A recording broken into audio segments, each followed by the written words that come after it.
All right, so let's go ahead and finish off this training here. Oops, not in here. Okay, so we just finished backpropagating the error, and this won't do us any good unless we actually fix it. So let's go ahead and update the weights and biases based on our deltas, and that'll be it. So for int L equals 0, L is less than layer count L plus plus. Actually, you know what? I don't actually need these brackets.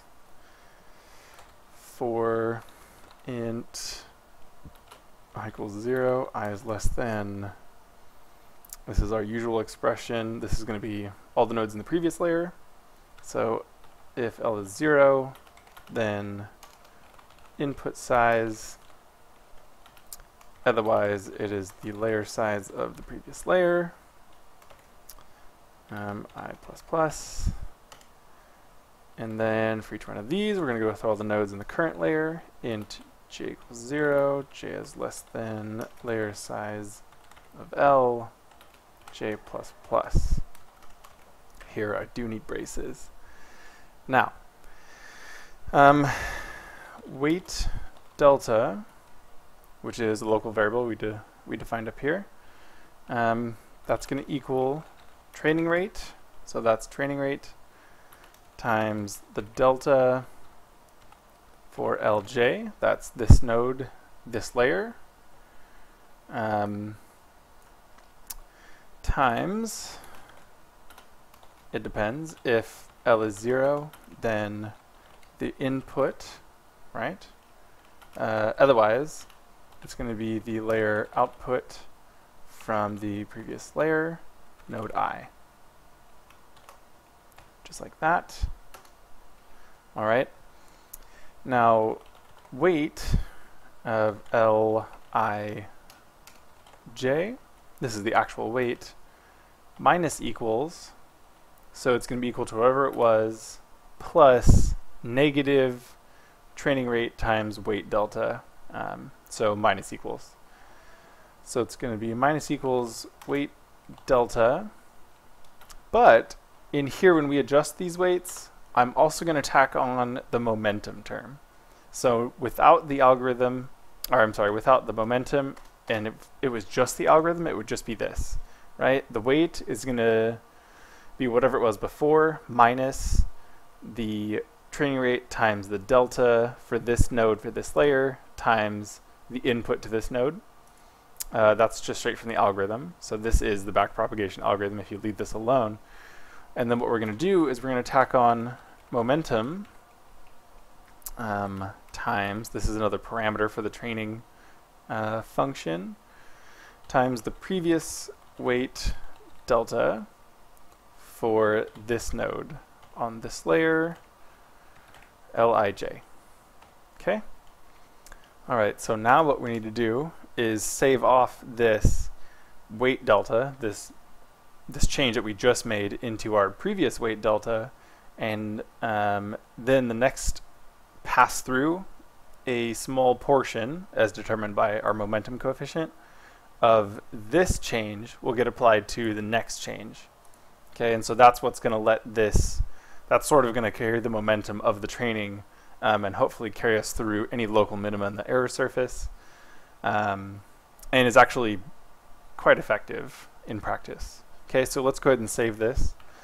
So previous weight delta of Lij, now that I've used it for this layer, I can replace it with weight delta. Okay? And that is it for the weights. So now, let's do the biases. And these are a little bit easier because they're only two-dimensional. So for int L equals 0, L is less than layer count, L plus plus. Oh, sorry, that's a habit. I don't need those. I'm going to go through all of the nodes. So for int I equals 0, I is less than layer size of L, I plus plus. We're going to do something very similar. So bias delta is going to be the training rate times delta Li. Okay, and bias is really easy because there's no multiplication by the previous input or anything bizarre like that. Because if you remember from part 2, it's like having a node who always has input 1 for this bias term. And so really we're multiplying by the derivative here, which is just 1, and so we will do nothing. So that's our bias delta. Now we can go ahead and adjust the actual bias of L for node I minus equals bias delta. And this alone, just like it is again, strictly speaking, the backpropagation algorithm, but we are going to add on the momentum of the previous bias delta for Li. Okay, and this is exactly like we did here for the weight, and exactly like we did for the weight. Now we will save previous bias delta of Li to be bias delta. Okay, so this will get saved off. This is the change in the bias for this training iteration. Next time we do it, we'll take a piece of it and we'll add it on to whatever we were about to do, and that will sort of carry our training through. And that is it. And what's the last thing I'm going to do? I'm going to return error. Okay? If you remember way back up here, I defined error as a double, and that's actually what train as a method returns, and it's set equal to the sum of the squares of the deltas on the output layer, right? Not the delta LK, but the delta between the output of the network and the desired output of the network. Okay? And that's it. That's the actual backpropagation algorithm chunk plus a momentum term. All right, so let's wrap that up. Save it. Build it just for fun. No problems. And let's test it. All right, so I don't know if yours had this in place, but I actually had a typo here I just noticed where I had input length equals input size. If that's the case, then throw an error, which is obviously not supposed to be the case. So if yours says that, make sure that isn't there, because that's not correct. Okay, so we have our run method, we have our train method. Now let's see if we can't train it to do something. All right, so we already have this in here from last time. This should be creating a neural network with one input, 2 nodes on a hidden layer, and 1 output. The transfer functions for the hidden and output layers are both sigmoid, and as required, the input layer has none because it's just a buffer.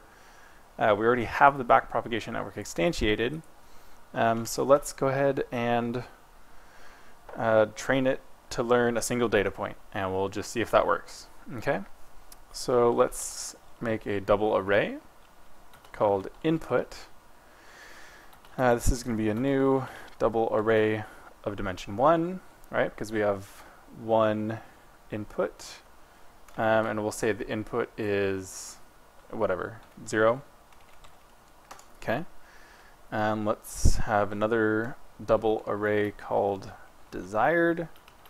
This is a new double array of size 1, and let's say the desired output is 0.1. Okay. Now, if you recall, the sigmoid function it only has range from 0 to 1 open, so I have to pick a number between 0 and 1 to train. Otherwise, I'm never going to get there. And so whatever I pick, 0.1, and these are arbitrary as long as the desired output is between 0 and 1. If you get very, very close to 0 and very, very close to 1, it might take a little bit longer because you're looking at the asymptote, but anything should really work. And input could be whatever you like. So then I'm going to need a double array output, and this is going to be a new double array of size 1, and this is just going to be an output array that I'm going to test the network with my input and see what I get. And I'm going to need a double error, which I'll go ahead and set to 0. Okay, so let's go ahead and run this just 1,000 times. So for int I equals 0, I is less than 1,000, I plus plus. What I'm going to do, let's say error equals bpn dot train, and I need to pass in by reference the input array, right, which is going to be one dimensional, has length 1 and value 0. By reference, I'm going to pass in my desired output array, which has length 1 to match the output size for the network. A double training rate, let's just pick something small like 0.15. And for momentum, let's say also something small like 0.1. Okay, these are pretty arbitrary. So this will run through one training iteration for this particular input desired output pair. To see what I actually got, let's go ahead and run the network with the input and save the output to our output variable here. And let's say every 100, so if I mod 100 is 0, then let's print out console.writeLine some information. Let's say iteration and then brace 0 brace. It's going to be /n/t on a new line. The input we will display out to 3 decimal places. The output we will display 2 out to 3 decimal places. And the error that we returned for this particular pass, we will also display out to 3 decimal places. All right. And so let's see, iteration I, the input is our input array index 0. The output is our output array index 0. And the error is just our double error. Okay, semicolon. And that is it. So keep in mind we should be getting numbers that approach 0.1 if everything goes correctly. So we'll save it and we'll hit F5 and we run it, and what do we see? So the first time around the input is 0, the output was 0.5, okay, with the error that we computed to be 0.167. After 100 iterations, output was down to 0.2. The error is significantly reduced. And here let's just look at the error, or I'm sorry, the output, 0.16, 0.14, 0.128, 120, 115, 111, 109, 107. These errors obviously are rounded to 3 decimal places, but that also means they're fairly small.